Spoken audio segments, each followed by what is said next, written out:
നമസ്കാരം. സാങ്കേതിക ലോകത്തെ പുതിയ വിശേഷങ്ങളിലേക്ക് സ്വാഗതം. ഇന്നത്തെ കാലത്ത് സാങ്കേതികവിദ്യയിൽ വലിയ മാറ്റങ്ങളാണ് സംഭവിച്ചുകൊണ്ടിരിക്കുന്നത്. ഇതിൽ ഏറ്റവും ശ്രദ്ധേയമായ ഒന്നാണ് മടക്കാവുന്ന അഥവാ ഫ്ലിപ്പ് ആൻഡ് ഫോൾഡിംഗ് സ്ക്രീനുകളുള്ള സ്മാർട്ട്ഫോണുകൾ. ഈ അത്യാധുനിക ഉപകരണങ്ങൾ ഉപയോഗിക്കുന്നവരുടെ എണ്ണം നാൾക്കുനാൾ വർദ്ധിച്ചുവരികയാണ്. ഇവ നൽകുന്ന ആകർഷകമായ ഫീച്ചറുകൾ സാധാരണ ഫോണുകളിൽ നിന്ന് തികച്ചും വ്യത്യസ്തമായ ഒരു പുതിയ അനുഭവമാണ് ഉപയോക്താക്കൾക്ക് സമ്മാനിക്കുന്നത്. ഈ ഫ്ലിപ്പ് ഫോണുകളുടെ പ്രധാന പ്രത്യേകതകൾ എന്തൊക്കെയാണെന്ന് നോക്കാം.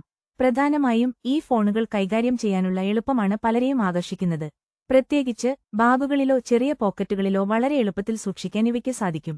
ഫോൺ മടക്കിവെക്കുമ്പോൾ തന്നെ പുറത്തെ ചെറിയ സ്ക്രീനിലൂടെ സംഗീതം നിയന്ത്രിക്കാനും സന്ദേശങ്ങൾക്ക് പെട്ടെന്ന് മറുപടി നൽകാനും കഴിയുന്നത് ഉപയോക്താക്കൾക്ക് വലിയൊരു നേട്ടമാണ്. എങ്കിലും ചില പ്രധാന വെല്ലുവിളികളും ഇതിനുണ്ട്. സാങ്കേതികവിദ്യ ഏറെ പുരോഗമിച്ചുവെങ്കിലും മടക്കാവുന്ന ഫോണുകളുടെ ഈടുനിൽപ്പിനെക്കുറിച്ചുള്ള ആശങ്കകൾ ഇപ്പോഴും വിപണിയിൽ നിലനിൽക്കുന്നുണ്ട്. സാങ്കേതിക ലോകത്തെ ഇത്തരം കൂടുതൽ അപ്ഡേറ്റുകൾക്കായി ഞങ്ങളുടെ ചാനൽ സബ്സ്ക്രൈബ് ചെയ്യാൻ മറക്കല്ലേ. വാർത്തകൾ ഇഷ്ടപ്പെട്ടെങ്കിൽ ചാനൽ കൂടെ കൂട്ടിക്കോളൂ. നന്ദി, നമസ്കാരം.